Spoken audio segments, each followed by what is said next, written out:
If now this is the theory. This is the big part. If you can make other people good at their jobs, not just you good at your job, but if you can lead other people and set them up for success and make other people good at their job, you are the 10Xer. You're the 10Xer.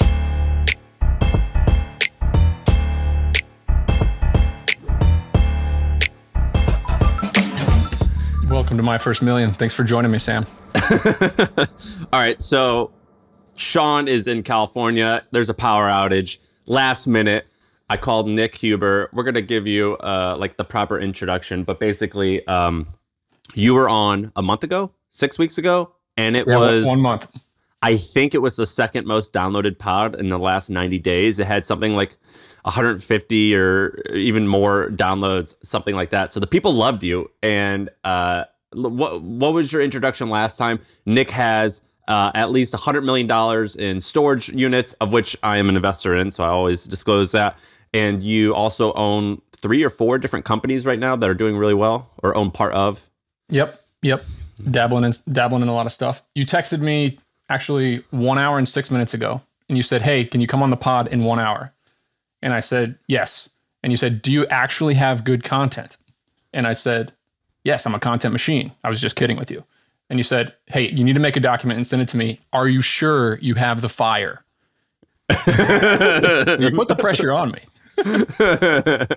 Because I never ask the same person twice, but I know that you're easy to work with. And let's do it. I knew you'd show up in time. Well, you blew up my life, man. I mean, I looked back, you brought me on this show the very first time on November 11th, 2020. And then another time, February 16th, 2023, which was 4 weeks ago today. And honestly, it blew up my world. I mean, I'm telling you. Really? What are the results? I mean, Support Shepherd, the company that I use to hire a lot of, VAs and I'm a partner in, 200 plus leads of people, business owners who reached out for the first time to hire their first VA, which is freaking awesome. And that's like $4,000 a month or something, or $2,000 a month? It just costs about $3,000. It's 30% of the first year's salary, 35% of the first year's salary to make the placement. So average tickets between $3,000 and $4,000. All the other businesses too that I mentioned on there, got some leads. Ari Kostseg, webrun.com. It's just crazy, man. Got reached out to by a lot of people and actually have kind of got started with a couple more businesses since then. So it's just been wild. So I went to Vancouver and I was hanging out with some guys that were like worth hundreds of millions and maybe 1 or 2 of them in the billionaire range. And we were having dinner and they wouldn't stop talking about that episode and they wouldn't stop talking about you. And they were like, "I got to meet Nick." I introduced you to one of them, and Courtney, and but they wouldn't stop talking about you. And I was like, damn, people love Nick. It's amazing. It's been amazing. I think the network effects of that have really impacted my life. And man, I have you to thank in a major way. So really, really, really appreciate it. We were at I did like a MFM meetup last night. Jonathan organized it. And we had 500 people RSVP. I don't know how many people showed up, but it was awesome. We got to like meet people and a lot of people were asking about you. And it was really fun to get out from behind the microphone because what people don't, I always say this, I said this last night, what they don't realize is like Shaan and I, at least, we talk throughout the week, but we try to save our, if we're ever talking about something juicy, he'll just say like, don't tell me when we're live. Mm-hmm. And right now I'm just I turned like a small bedroom into a little, it just has his desk and a camera. And it looks like you're in the same. You have like a small office in your house. And like, they don't realize that like, we're just a bunch of like doofuses behind a mic, just barely, I mean, we prepare, but like, we're just kind of like having a conversation with our friends. And it's really cool to like see the people and like actually hear from them. And so we did that last night. It was exhausting, but I was very happy to do it. And so hopefully you've been able to meet some of the people as well.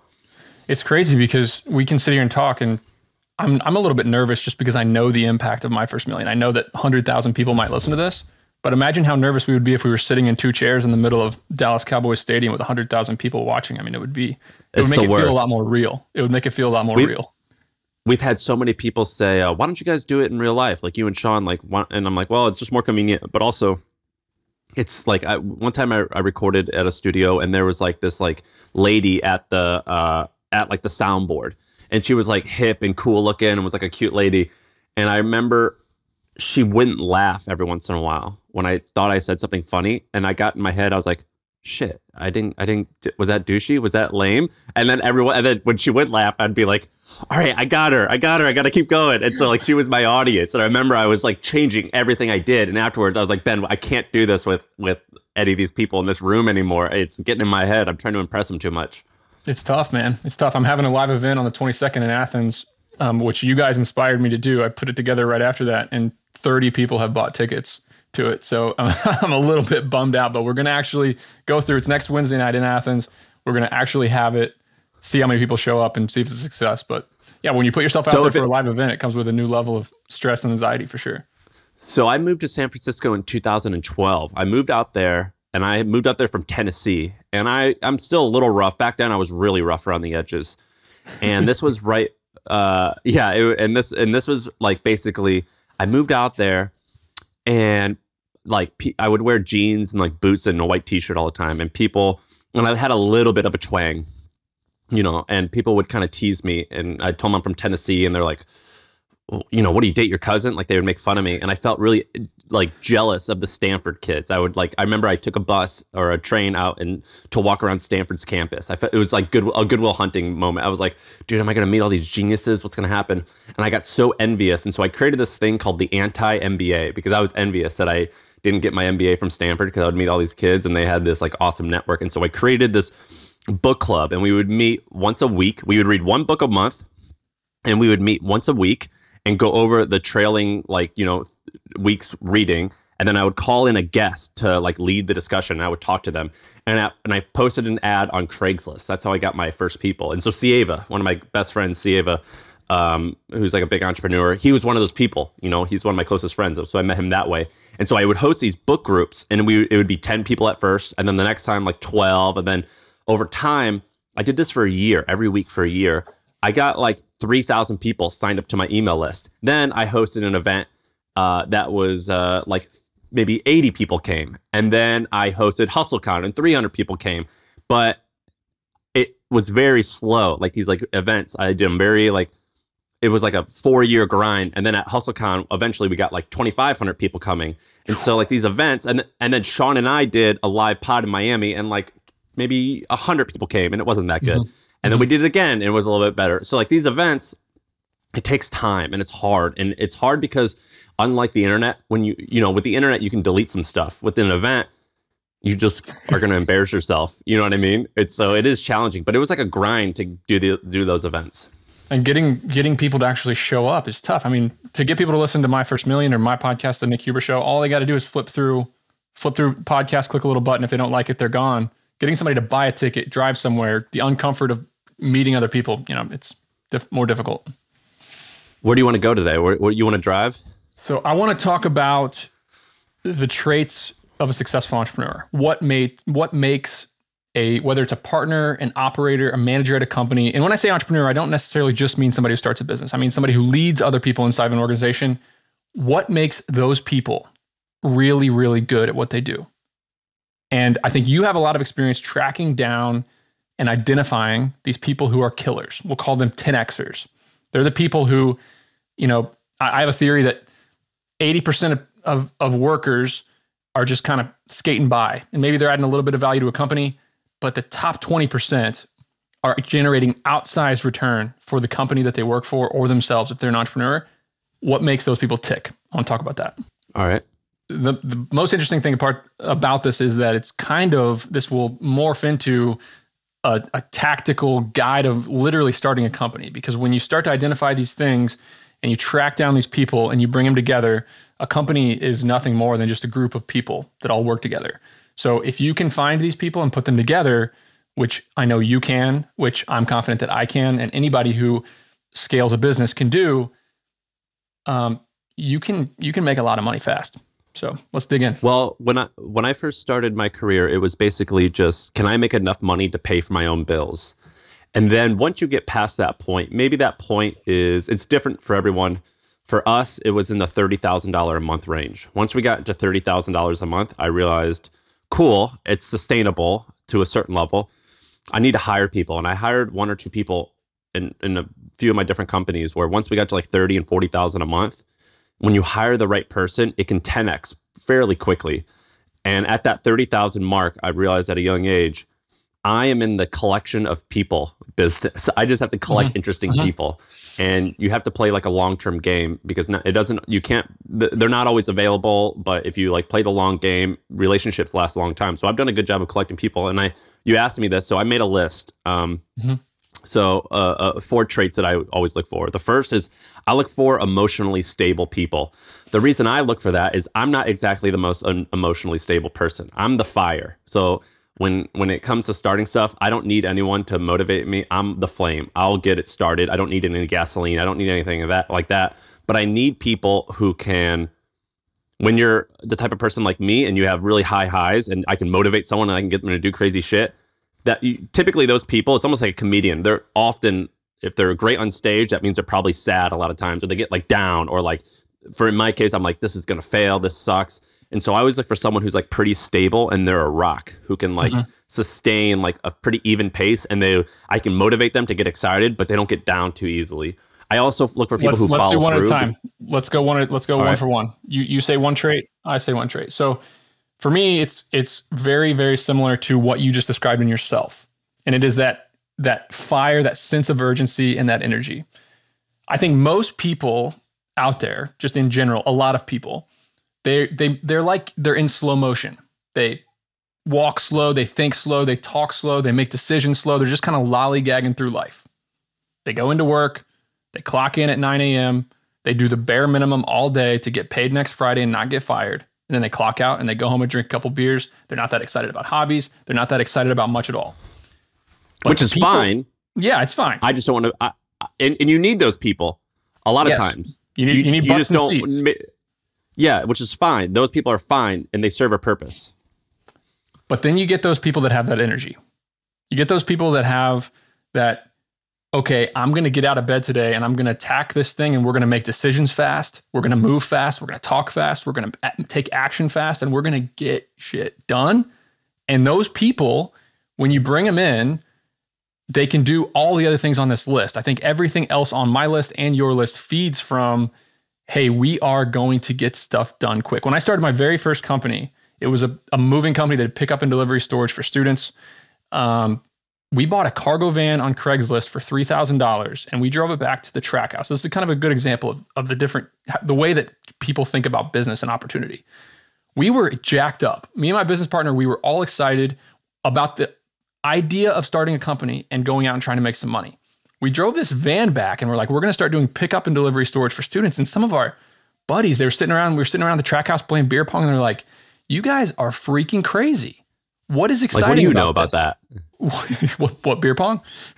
No, what do you know about moving? Like, who, you're not qualified. Yeah, they're just like, why is that exciting? You're going to go, we're going to go have fun this weekend. You're going to go around and sweat and pick up boxes for $30 a piece. Like, that does not sound fun to me. I have zero energy and zero excitement around that. And they would have quit or given up in a week or two. Whereas we were energetic, we were excited, we got after it, and we were able to convince some other people to come along. And, that's the whole thing. There's this great book, Robert Greene, the author Robert Greene. He wrote that book, 48 Laws of Power. He has another book that was way less popular called The 50th Law. And it's really weird because he wrote it about 50 Cent. And it's actually a great book. And I know it sounds weird, but because Robert Greene, he's into like philosophy and all this stuff, but he talks about like rappers and he loves hip hop culture. And he's like, 50 Cent is really good at this because he has done a good job reinventing himself a bunch of times. He's changed his image a bunch of times, whatever.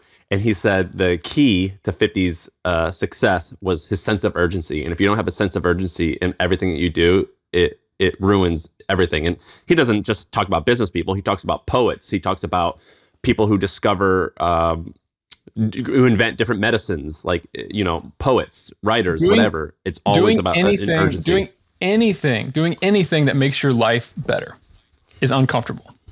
Going out and meeting somebody, taking a chance, trying to get that really hot girl in the bar to go on a date with you. It's all super uncomfortable. And it's very, very easy to just be passive. Oh, I don't necessarily have the energy to do that. I'm going to step back. I used to have a rule when this is how I met my wife. When I saw a cute girl who I wanted to talk to, I could only give myself 5 seconds after seeing her before I spoke to her. Urgency, it was the 5 baby. second rule. It was urgency. the 5 second rule.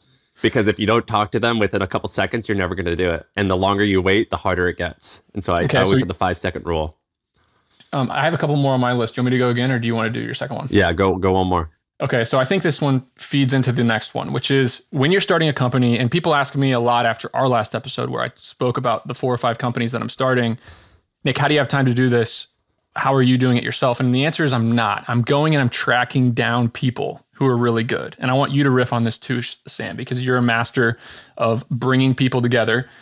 And I have this theory about recruiting employees or partners or people in your early company, which step 1 is always, the website, getting your ClickFunnels, getting your copywriting down, getting your service put together. But then it's attracting people. That's all it is. As an entrepreneur, all you're doing is attracting people. I have a theory about this. So 10% of people are in career nirvana, meaning they love their job, they're perfectly motivated, and they are under no circumstance are they going to go and do something else. Another 10% of people are literally actively looking for something else. Either they're unemployed or they really hate their job and they are very open and they're actively looking for jobs. These are the people that are looking on job boards, posting around, for anything that might be another opportunity for them. And then there's 80% of people that are in the middle. 8 out of 10 people have somewhere in the middle. They like their job, but they're open to other things, or they could be open to other things, but they're not going to go on Monster or on Indeed or on LinkedIn and actually apply for jobs. Which typically those are the winners. Those are the winners. Every 10Xer that I've ever hired, and I've been lucky enough to bring a lot of 10Xers into what I try to do. And again, it's kind of because of my charisma and my sales ability and me really going out and putting myself out there and putting my sales hat on. Like I'm literally turning into a salesman. I'm going to try to attract talent to come along on my mission. Every single 10Xer that I've gotten involved falls in that category. They were previously employed. They had a job they didn't hate, and they had a boss that really didn't want to let them go. And my entire career has been built upon going and finding those people, tracking them down, identifying them, and convincing them to leave that opportunity and come along with me. How do you convince them? It's sales. It's literally I'm selling them on my mission. And we can talk about sales. Which looks like what? Sales is another thing, but I'm trying to tell them how they can win better than what they're winning right now with me. I can either make them more money, they can have a better quality of life, we can do something more fun. I got to get them to buy into my vision. I got to be charismatic and convince them that they need to stop what they're doing. They need to make a big life change, which is a career is a huge change to make, and they got to drop it and come with me. And you do the same thing, Sam. Yeah, usually what I do is I'll find someone interesting and I just chat them up and I'll be like, I usually like to flatter people. So I say, "You're amazing. What's your story?" And they'll just gush and tell you their story. And I act interested because I am interested. And then usually I'm like, where do you want to be in a handful of years? What do you want to do? And if they tell me something where I'm like, oh, I could help you get there. Sometimes I can't. Sometimes it's like, I can't help you get there. But if I can, then I tailor my pitch around helping them get there. And I'll say something like, would you like to come join me for a handful of years? And I bet you we could set you up nicely to get you to where you want to go. And I tailor my pitch all about them and how I'm going to help them achieve their goals. And typically what I do, I've said this a bunch of times, which is the world wants people to be vanilla. They want you to fit into a very safe box. And I think a lot of people dread that, even though they are living that life. And so I tend to go the excitement and fun angle, because a lot of the times I'm not necessarily building the next SpaceX. Like if you're like work at NASA, there is some big vision, which is like we're putting someone on the moon. Or if you work at some type of company that's like creating a life-saving drug, I'm like, we're going to save lives. But I don't really do stuff like that. I just do awesome stuff, like fun stuff. And so I typically lean into excitement, where it's like, look, we're going to build this pirate ship together and you're going to be leading it, or you're going to be contributing it in a way where we're going to agree on the rules, but you could, as long as you play within those rules, you could do whatever you want. And so that's typically how I pitch. I love it. And when I'm making a key hire, I do the exact same thing. I call it like the motivational interview. If I'm hiring somebody who's a little bit higher level, I'm making an investment, they're making a big change, I need them to do some pretty important stuff, I'll sit there in the interview and I'll be like, Sam, we're talking about this company right now, but let's pretend that we're 5 years in the future. You and I are sitting right here. We're in this office in 5 years. And you walk into this office and you are gushing You're excited. You're like, Nick, things are going freaking awesome. Tell me what is going on. Tell me how much money you're making. Tell me how big your team is. Tell me if you're working from home, how much you're working. Tell me what kind of projects you're working on. And then I just shut up and I let them talk. And I get to hear what makes them tick and where they want to go. And if my company can't put that together, sometimes it's a really valuable tool, because a lot of times, 30, 40% of the time, I'll be like, wow, I can't deliver on this. My company can't deliver on this. Yeah. But then other times I'll be like, okay, it just gives you a look into how these people tick. You know what I mean? Yeah, and you got to tailor it. So the third thing, or the second thing that we won't talk about because we already did, is speed. I look for speed, and that's quite hard to find. Most people aren't fast. My current partner, Joe Spicer, he's the only person that I've worked with that I'm like, Joe, you're going fast, man. It's hard for me to keep up. So I look for speed a lot. But the third thing is follow through. So people who actually act. And I find that to be probably the hardest thing to find. And a lot of things are trainable.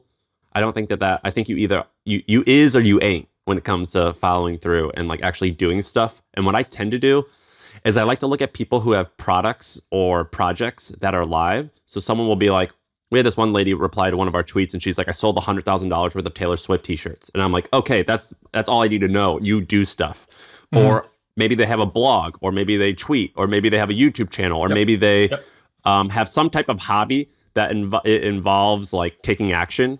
And I always look for those things. It could be like I organize clubs in college. Yep. Just anything where I see like, all right, you follow through. You say you're going to do something and you do it. I look for that a lot. And you also, you told me this in the group chat, is that you will give them a small job. And that knocks off, if somebody's interested in joining Sampar, the Sampar ride, and getting involved in one of your companies, one of these things, you're going to give them something to do. And that'll knock off 80% of the people. And because they're not going to follow through. I got a good story. WebRun, the guy that I found to start this front-end web development, the landing page company, his name's Will Wallace. He's a coder. He lives in Atlanta. One of the most brilliant dudes I know. And when I saw him, I was like, Will, I need a favor. And I was testing him. He didn't know it. I need a favor. I need a landing page, and I need something to form up on my website. I need it like right away. And then boom, the next morning I woke up and it was there, and it was freaking awesome. And he just moved so fast. He just got stuff done so quickly. That speed and sense of urgency that you're talking about. If you can find a way to get a look into their mind, and it goes back to like, hey, we're looking to assemble a group of people. As an entrepreneur, we're looking to assemble a group of people. How do you know who those 10Xers are? How do you know who those 10Xers are? Getting a look into their mind with some of these ways that we're talking about. Like you're saying, give them something to do, give them something to follow through on. Like look at what they've actually been doing.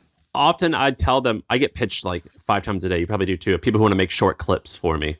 Yep. And I almost ignore all of them. But every once in a while, I'll be like, all right, make me a video then.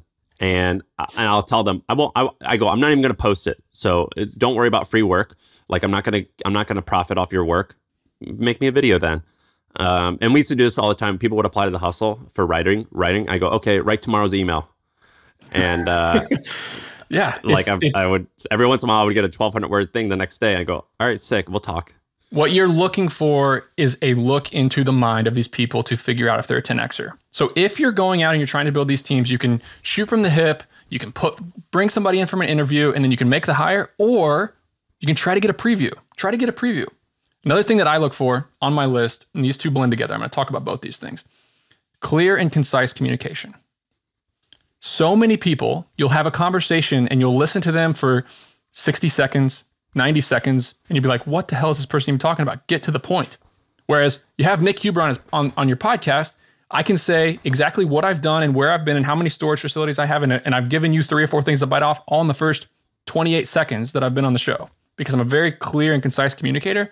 So I look for that. I listen to that when I'm talking to other business people. Hey, you're trying to tell me a story. You're trying to get a point across.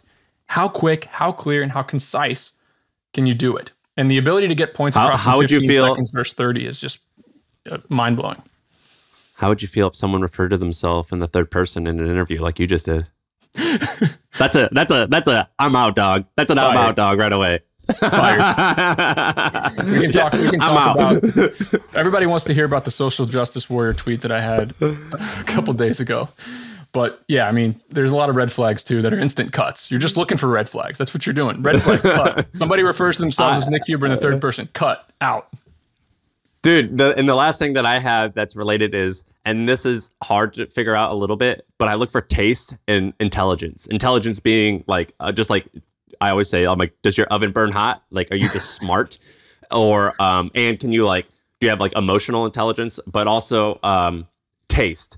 So I like to ask people what content they consume. I'd be like, you like to read? What do you read? I'm like, where do you get your news? Or if they're like, I'm like, seriously, just tell me like, who do you follow on Instagram, or what subreddits do you like to read? Anything. I just want to know a little bit about your taste. I've noticed that, and that's a really when somebody puts you on the spot like that, that's really tough, because what they want to do is please Sam. They want to say what you want to hear, but they don't know. It's like somebody saying, "Hey, what's your political affiliation? Tell me who you voted for." And they'd be like, oh, I don't know. Who did you vote for? I voted for them. No, and I don't care what they read. I'm just like, explain to me why it's exciting. Because if you're not excited about what you consume every day, then you're boring, and I don't want to be around you. But I also want to know what their taste is, because I'll hire certain people and they like write in a certain way that's maybe too corporate, or like my brand is fun. And so like if they're just not fun or they don't get that, I'm like, this is just, it's a bad culture fit that we're not going to blend well. So I look for taste a lot, and I ask them what they consume. Or I do this thing called the bottom fourth of the resume. So at the very bottom of people's resume is like where they put like the hobbies or like what they did in college. And they'll say like, I studied philosophy. I'm like, all right, cool. I mean, I don't really care about philosophy, but I'm like, what was your favorite class? And if they say, oh, I'm not sure, I'm like, oh, you're out. But if they say like, well, this philosophy class, which I don't even know about, I'll just be like, well, why? And if they can entertain me and convince me that it was interesting, I'm like, all right, cool. You're all right. So I look for taste a lot on the bottom fourth of the resume. This data is wrong every freaking time. Have you heard of HubSpot? HubSpot is a CRM platform where everything is fully integrated. Whoa, I can see the client's whole history, calls, support tickets, emails, and here's a task from 3 days ago I totally missed. HubSpot, grow better. I have a theory that you can get paid really, really well, and you can earn a great living if you're good at your job. If you're good at your job, you're worth a heck of a lot to a lot of companies. What are you, Albert Einstein? Congratulations on that great theory. Now this is the theory. This is the big part. If you can make other people good at their jobs, not just you good at your job, but if you can lead other people and set them up for success and make other people good at their job, you are the 10Xer. You're the 10Xer. So I'm going to look for delegators who can do that, who can lead other people and grow the business beyond. Because look, if I hire somebody and I'm their direct report, but they can't be the direct report of other people, they're going to be a bottleneck. I'm going to be a bottleneck. They're not going to help me grow the company. Now, the two things that I think are related to that are kind of counterintuitive. Number one is copywriting.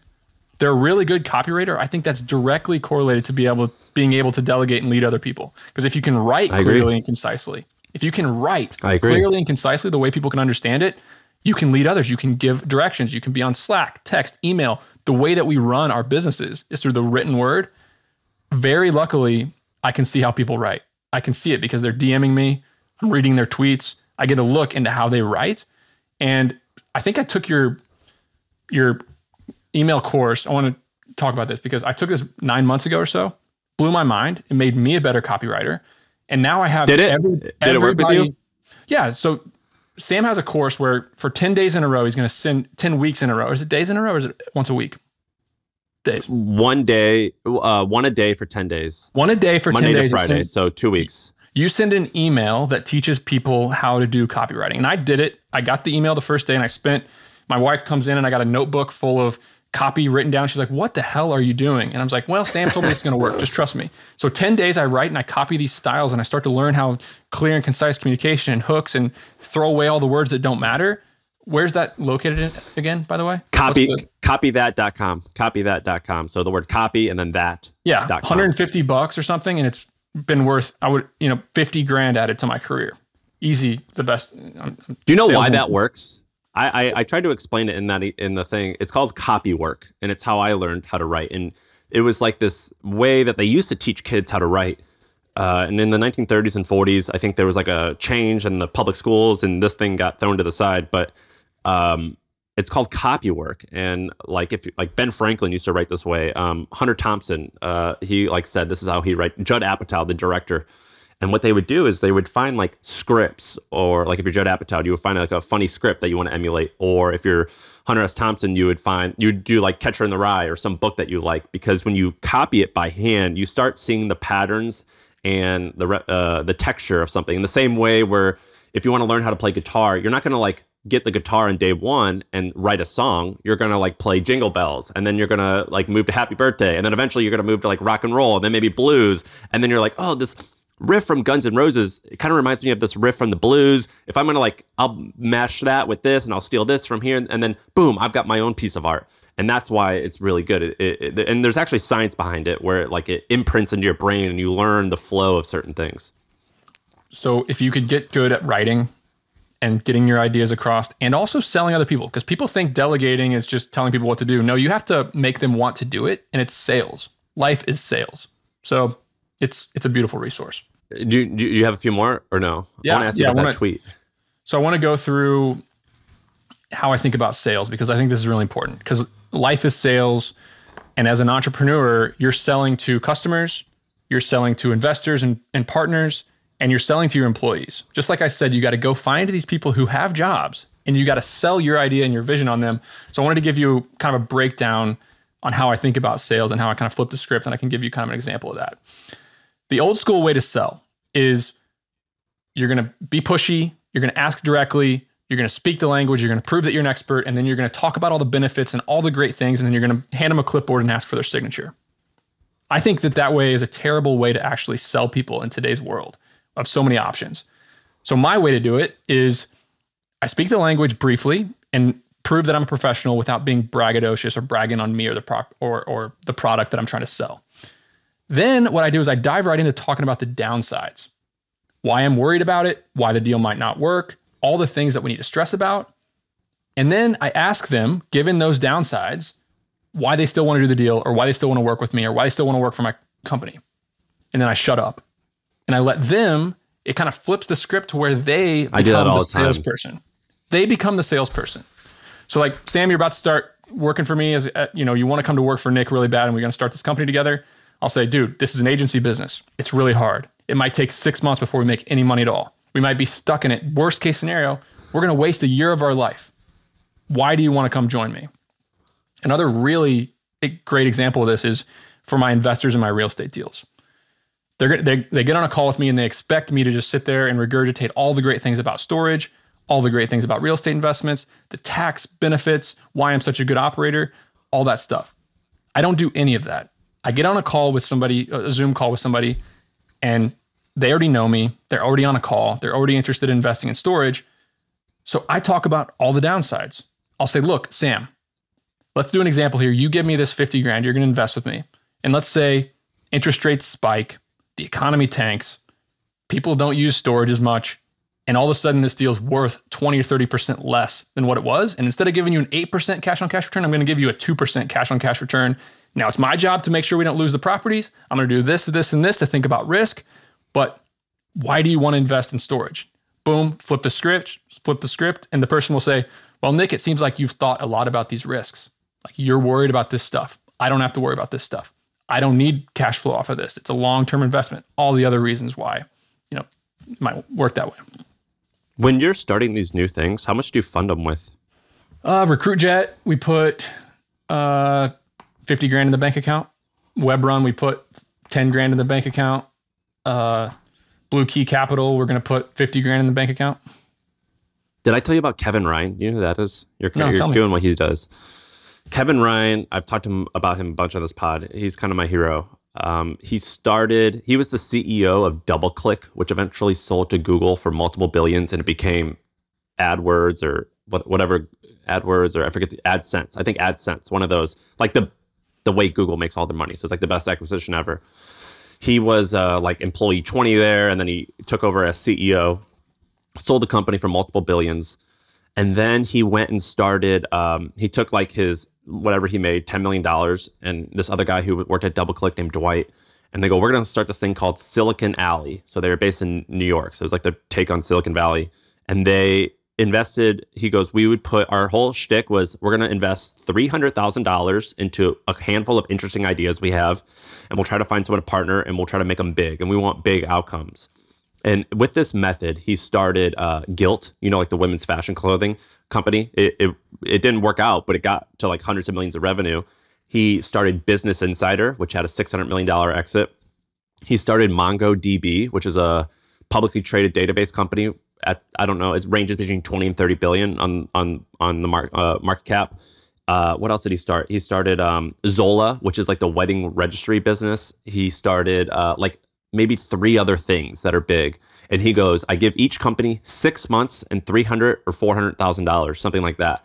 And, 300K is kind of a lot. I mean, it's definitely a lot of money, but it's not that much money for how much value he creates. And he gives it 300K in 6 months. And that's how long it takes him to like figure out if an idea is going to be worth it.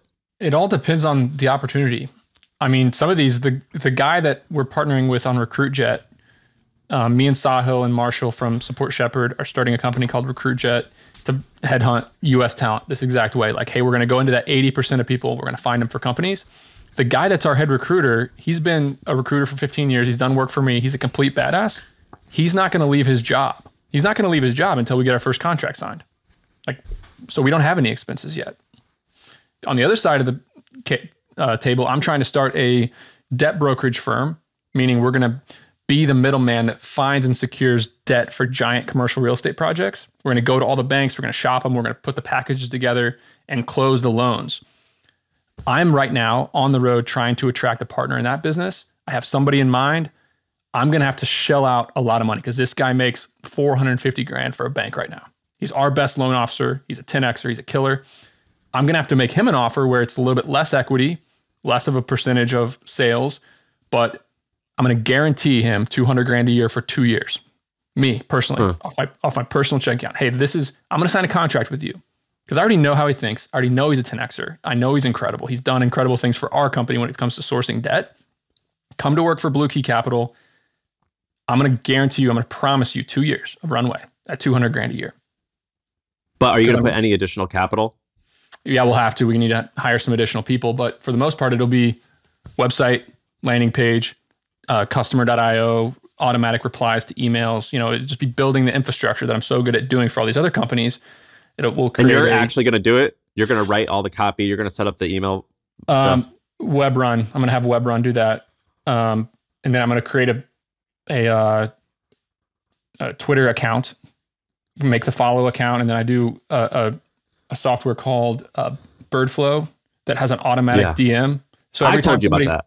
Yep, you told me about it. Every time somebody follows the account, they get a DM and it'll say, hey, if you're placing any debt on any big projects or you're buying something you need help with banks, give us a call and we'll just drive leads that way. So it'll be... Does this person have a family? What's that? Does this person have a family? Yeah, he's got a 12-year-old and a 9-year-old, and his wife. Doesn't that freak you out? It's very freaky. Yeah, it drives pretty significant insecurity. Yeah, I mean, even Will at WebRun, he had to leave a job where he's making $400,000 to start an agency with me. So, like selling these people, like identifying the 10Xers and selling them on coming to join the Nick Huber mission, like that's what it all is. Like that's the hardest part of this stuff. The first family person that I hired, the person that had a family, that had children, I remember thinking like that when we hired them, I was like, I have a family. I was like, I now have a family. I was only 26 and I was like, shit, it feels like I have a child. And it shouldn't actually feel that way maybe, but in a way it kind of should, where I'm like, oh shit, like if this is no longer just necessarily about me, this is about like all these other people and stakeholders involved. And I remember freaking out. It was very nerve-wracking. The stakes go up, and it definitely have some times where I'll wake up at night and I'll be like, what the hell am I doing? Like, am I really think we can drive enough business to support this person? And I'm convincing them to leave their job and their livelihood. They make $450,000 a year right now. I'm insane. Dude, it's scary. What about what did you messaged something, or you tweeted something out the other day that you got a lot of flack for? What did you say? I'll just read the tweet because it's funny. So, we talk about social justice warriors a lot inside of our group chat. How many? What's a social justice warrior? So a social justice warrior is anybody it can be a supreme leftist, or it can be a Trumper. It can be somebody who is out on a mission to change the way that a certain group of people is totally mistreated, whether it be people who want to carry guns, or whether it be minorities, whether it be people who feel a certain way from a certain place. They're just out on a mission to go to war with culture to make it better for a certain group of people. That's a social justice warrior, in my opinion. Is that a correct definition? That's significantly more positive than how I use it. A social justice warrior to me is someone who like is very closed-minded, very outspoken, and will not be well balanced or open-minded to new ideas and new facts, and who will automatically dislike you because you do believe in something, regardless if you're like, for example, let's say this is a controversial one, but pro or anti-abortion. It doesn't matter which side you fall on. Yep. You can probably have a conversation with either side. A lot of people can be like, well, I disagree with you on that, but I understand your perspective and I don't hate you for it. You just have different opinions than I do. Whereas a social justice warrior is like, well, you're wrong regardless of how you feel. Yep. You put it exactly right. So I made this tweet. The worst thing you can do as an entrepreneur is hire a social justice warrior. People who are very radical politically are way more likely to sue you or your business, upset your customers, and upset your team members, either side of the aisle. I said, luckily, politics is not a protected class, so I'm allowed to view somebody's social media before making a hire. And then I said, these folks bash people that they don't know on Twitter and social media constantly. And I said, you don't think they'll take to a public forum to bash you and your company when you fire them for missing work to attend the 8th rally or march of the year? And so what do people say to that? No, you didn't get any hate, did you? Oh, yeah. The people who, it's got 64 quote tweets right now. This guy says, bro, just say that you don't hire black people. It's way easier. Like people are just really calling me a racist and calling me a lot of really mean things, which I'm not at all.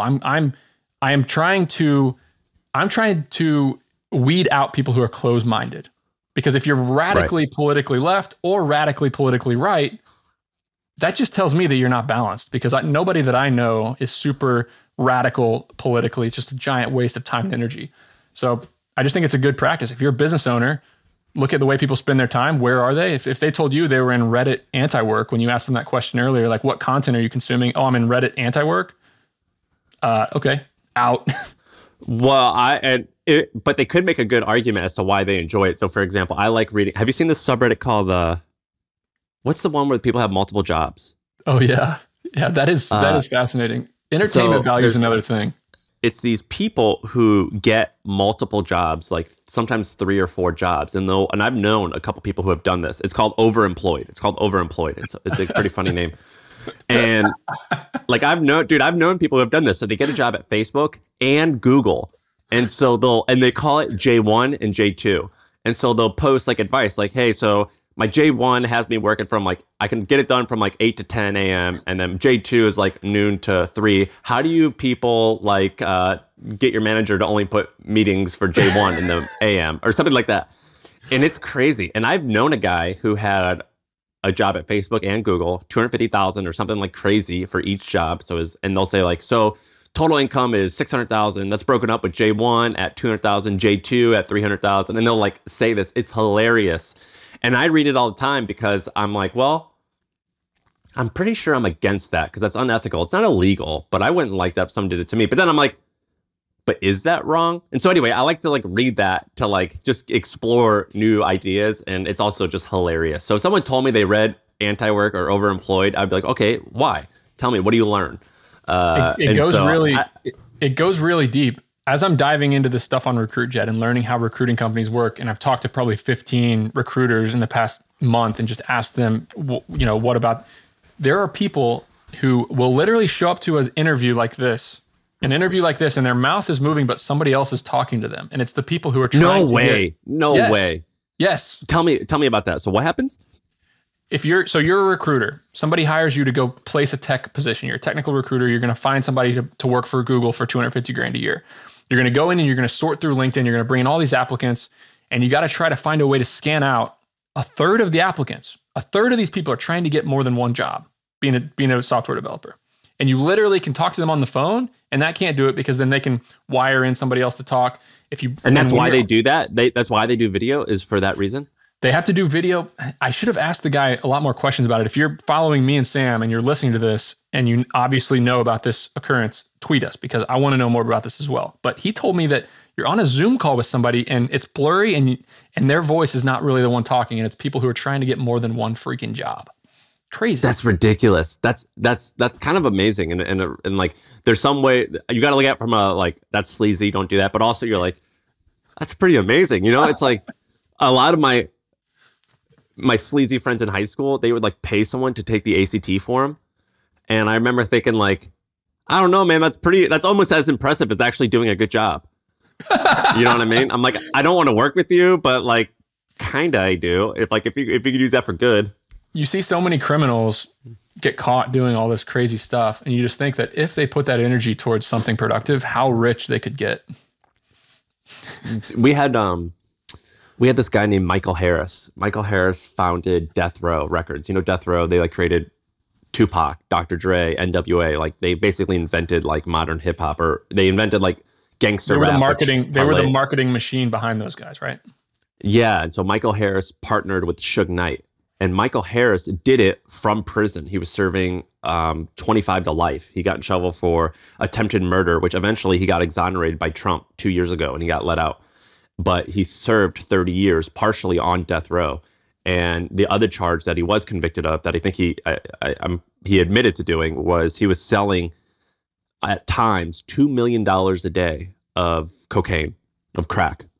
And he was talking about it, and he was like, once I started getting all that money coming in, I started realizing like I also need to go legit and do things the right way. And so he started buying real estate, and he started doing all this other stuff. And he was like, I was killing it in the drug game, but like I killed it even harder, like just doing the legal stuff. Like he's like, I had the cash flow from it. So like I definitely profited off of it, but he bought buildings. He started a limo company. He eventually Death Row was bringing in like north of 100 million in revenue, because CDs at the time were $19 and it was like $1 to make a CD.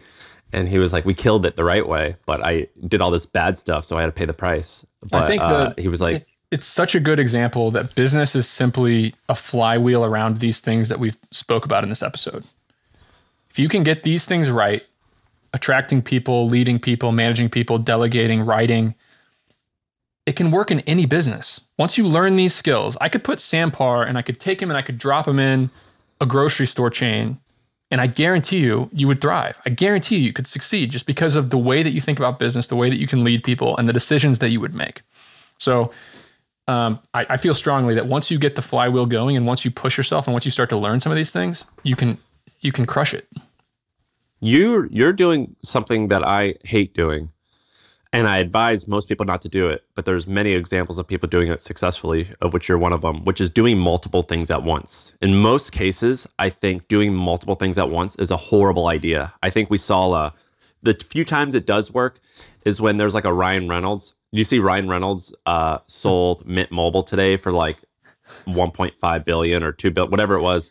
And then like last year he sold, his liquor? His liquor, Avion or Avion or something like that. He sold that for hundreds of millions. And, you know, I don't have any idea.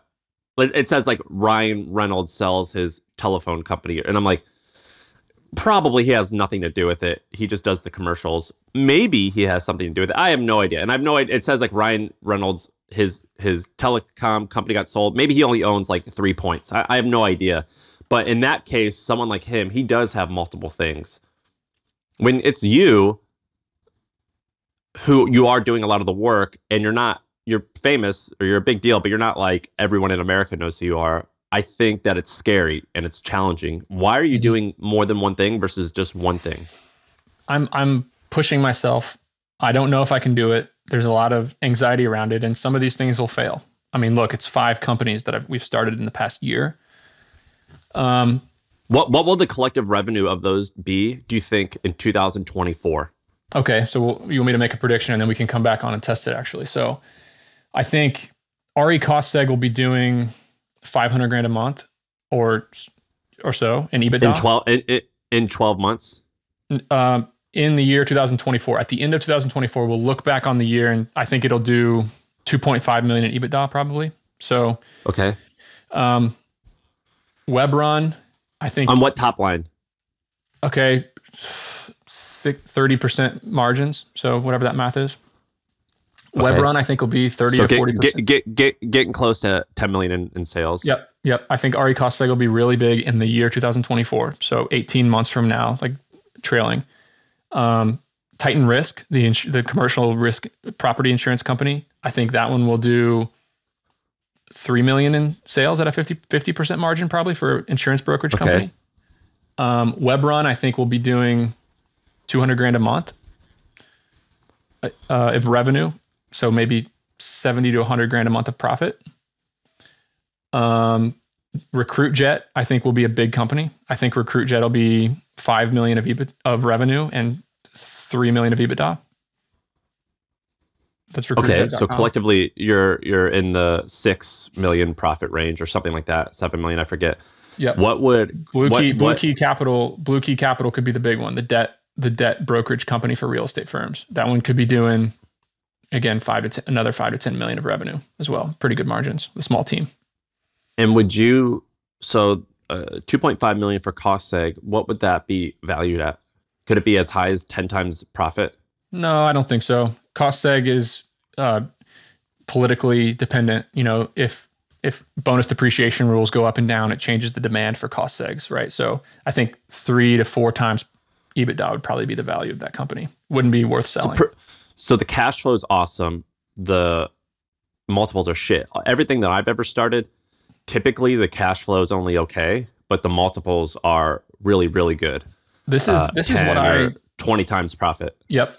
This is what I can't stand. I tried to convince a kid to come with me to do a web development agency, and I failed. My sales pitch failed. He didn't join me, and he kept saying there's no enterprise value. He kept saying there's no EV in web development. And my entire thesis is screw EV. EV will come. I want to be making money every single month and cash flow every single year. That's the goal. And if we can do that, good things will happen over time, and we'll see which one of these companies really takes off. But to play devil's advocate here, when I was first starting the hustle, I was doing the math. And I was like, wherever I want to be by the age of 30, so in 5 years after starting or 4 years after starting, you have to make a ton of profit. Like selling a company, if you can get 10 or 15 times earnings or 3 or 4 times revenue, that's a huge number. And for a lot of businesses, it's not impossible to get that. You know, you need some type of recurring revenue and a really big market and fast growth. But like to make like $20 to $50 million or significantly higher, my argument is it's way easier to get there by selling to get capital gains. There's a lot of people who have done it. Like Andrew Wilkinson's company is just like killing it. And so he's doing it through cash flow. But if you like do the math, Val, yeah, my friend Val is doing it, but he also sold a company. He sold a company. He sold 2 of them for tens of millions of dollars. My opinion is, and there's so many examples where I'm wrong, but in most cases, I think it's significantly easier to sell something than it is to earn through income. That's my problem, Sam, is I haven't sold a company right now. I've never sold something to create a massive liquidity event. So I don't Would you? Yeah, I think I would. Unless you work in finance, maybe like in 2 of your companies are finance-y related. Unless you work in finance, I think it's hard to get a significant amount of income. But like, I don't know, like Donald Trump claims to have done it. Like a bunch of people have claimed to have done it through real estate and finance. But I think it's hard through a product-based company. If you can service. If you can wait it out, I mean, time is on your side. You know what I mean? If you're okay living, I live in a house that I bought for $290,000. I drive a truck that's worth about 12 grand. Like if I can just not buy a private plane or a $4 million house, I don't have to sell anything. And I think time will really help me. So I'm on the train now. But how are you not like, you know, desire is also like evil, you know, when it comes to this stuff. Like when you want shit, you suffer. And so like, I know a lot of people that are really wealthy, and every once in a while I fall into this trap where I'm like, 5 years ago, my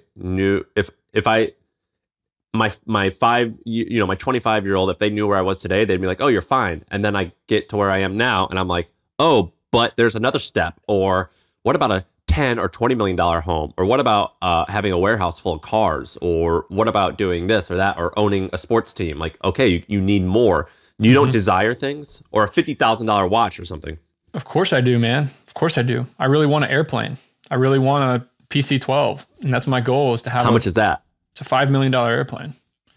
I want it to fly yourself, or to get flown? It'd fly my family, it'd fly my nanny, and we could go from here to LA without stopping for gas.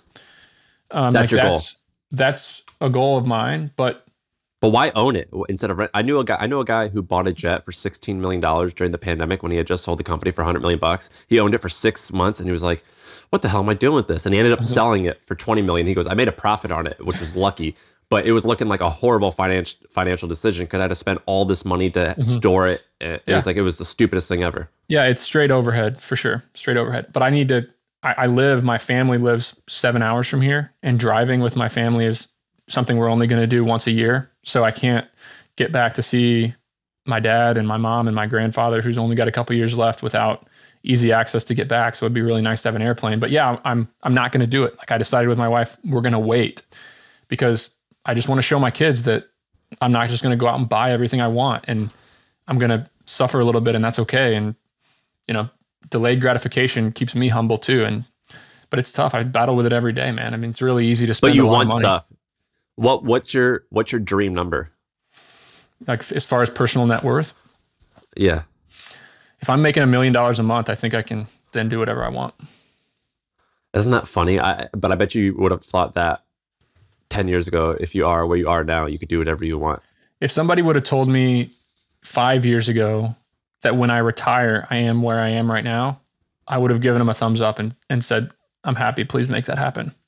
So, dude, the goalpost always changes. It's so hard, man. And it's easy for me to cry and say, oh, it's tough. But it's a tough thing to swallow as a man, when, like, all of a sudden you have 7 figures in your checking account, you have hundreds of thousands of dollars a month that come your way, and you got to figure out what gets you out of bed, and how you're going to not be an asshole, and how you're going to raise good kids, and I don't know about you, but I get excited about hobbies, and I'll pick up golf, and I'll tennis or pickleball or airplanes, whatever. And I'll just get really, really, really into it.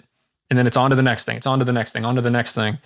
And I don't like that about myself. I wish that I was more disciplined long-term. And how do you feel about that? I'm very disciplined, I think, compared to a lot of people. I'm fairly disciplined. I think we spend anywhere from, when we're in Austin, I spend $15,000 a month or so. When I'm in New York, I spend a little bit more. But because I don't drink and go out, like Monday to Friday, we don't go out at night because it's a school night. It's a school night. We're not going out. I live in a house that is under $1 million, or paid well under $1 million. So, which in Austin, it's kind of hard to find that stuff. But I think I'm pretty disciplined long term, but I do struggle with wanting more. And my wife is always like, stop wanting that. Like, you're going to drive yourself crazy. And so, like, I do always want more stuff. And I try to I want to buy just a huge garage in Brooklyn and just stash all types of cars and motorcycles, and then to have like a fantasy factory and just open up the garage door and just sit in front of it. And anyone who walks by and like admires it, I'll be like, oh, you want to come in and look? Like, I'll show you around. We could like play with it all. Like, I want that, but that's going to cost $20 million maybe. Like, and it's a pointless thing because when you die, you don't get any of it. But, I got a funny story. I ordered a lot of bourbon lately, like high-end bourbon. Like, how much is a fancy thing of bourbon? The most expensive bottle was like $7,500. And this is gonna make me sound ridiculous. You paid for a $7,500. You bought a $7,500. Does it taste any different? What's it do? This is me being vulnerable. I have zero life overhead. Like, I could cut my spending to $5,000 a month and put my kids in daycare and pay for my house payment, which is $1,200. So I've avoided like the big expenses. I've avoided the big house, the plane, the big cars, whatever it is. So I splurge on some of the little things that sound huge and obnoxious to some people, but aren't really that obnoxious. So I got some really nice bourbon, some bottles that are really special. And then I got them. I'm looking at them in my bar. And I sent a text to like 4 of my boys. I'm like, hey, come over. Let's try some bourbon. And nobody can come over. They can't come and hang out. Nobody can come hang out. They're all working. Or they're out of town or whatever. So the next morning I got up and I just looked at it. I opened one of the nicer bottles. I poured a little bit myself and I'm like, fuck, none of this matters. None of this matters. It is all about the people and the people, how they feel about you, whether or not they care about you, whether or not they respect you, how you can help them, how you can help them become better versions of themselves. So the stuff is really just a distraction. It sounds cliche because everybody says that, but it hit me when I was looking at that bourbon and I'm like, fuck, my dad loves bourbon. He's 7 hours away. My brother's 9 hours away. He's not here. Sam Parr doesn't drink alcohol. He can't come over with me. You know what I mean? It just hit me. Yeah. Does a $7,500 bottle taste any different than a $50 bottle? I haven't opened it yet. It's the Michter's 20 year. Does a $1,000 bottle taste any different? You know, I think it does because sounds ridiculous. No, it doesn't, Sam. It doesn't. It fucking doesn't. It's just a Pokemon card. It's an ego thing, man. I'm a weak man who is after the ego sometimes, and I just got to remind myself of that. It doesn't matter, does it? None of it matters. Dude, Sam. I bought like a decent car, and that makes me happier. But besides that, most items don't. And what am I going to do? Like invite somebody cool over. There's a couple pro golfers in town that I'm friendly with. And I keep saying like, come over and drink some of my nice bourbon. And what am I going to be, that asshole guy who brings in this famous person into my house and is like, yeah, drink my awesome bourbon and just talking about how awesome, like, it's so fucking dumb. Like I'm such an idiot. I don't think it's dumb. Where do you buy this from? And you do cigars too. Those can be expensive too, right? So those are two of my hobbies. It's cigars and bourbon because I share them both with my dad, and golf. Can you be any more of a stereotype? Golly. But my house is so weak. Like it's literally the bourbon is sitting on a $200 really shitty cabinet that I got from Home Depot when I redid my basement. But no, a guy over in Carrollton, Georgia, I'm his biggest customer. And every year he gets the releases and drives it over to me. And I give him an envelope full of a lot of cash. You got a guy. Dude, yeah. I love having hobbies where you got a guy. That's the best. That's the best. Well, I appreciate you doing this. We had a good episode. Anything you wanna pimp out or promote? A lot of people ask me where they could invest with Bolt Storage, and real estate's really slow, but you can go to boltstorage.com/investors if you're an accredited investor and you want to get storage exposure. And also my newsletter that I write every week. I think a lot about this stuff, a lot of the stuff we're talking about, like what makes. How many subscribers do you have on that? I'm up to 42,000. I'm working it really hard. I'm adding like 600 a month. It's kind of weak, but I write about a lot of this, like what makes a 10Xer? How do you think about this stuff? How do you think about hiring, management, like getting these teams together? So if you go to my Twitter at Sweaty Startup, there's a little link in my bio and you can join my newsletter. All right. We appreciate you. Thanks for doing this.